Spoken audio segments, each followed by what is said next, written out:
Hi friends, welcome to Dhanush vlogs. இன்றைக்கி நம்ம பார்க்க போகிறது என்னென்னா, வருங்கால சிஎம்மாக இன்றைக்கி என்னென்ன பிரச்சனை வந்து விஜய் அண்ணா கண்டுக்கிறாங்க அதெல்லாம் பார்க்க போகிறோம். இன்றைக்கி மே 29 சனிக்கிழமை வந்து ரொம்பவே இதாக இருந்துச்சு.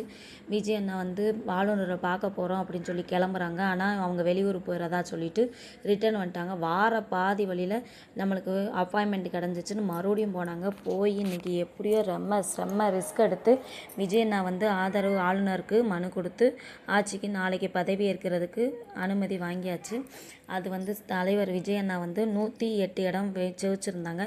அதில் மீதி இருக்கிறது ஆட்சி புரியறதுக்கு வந்து 2 கட்சி எந்த நிபந்தனையும் இல்லாமல் விடுதலை சிறுத்தை கட்சியும் அதுக்கன்ட்டு முஸ்லீம் இந்தியன் யூனியன் முஸ்லீம் லீக்கும் அவங்களும் ஆதரவு கொடுத்துருக்காங்க. அதனால் விஜயனாக்கு ஆட்சி புரியறதுக்கு தேவையான அத்தனை அமைச்சர்களுமே கிடைச்சாச்சு.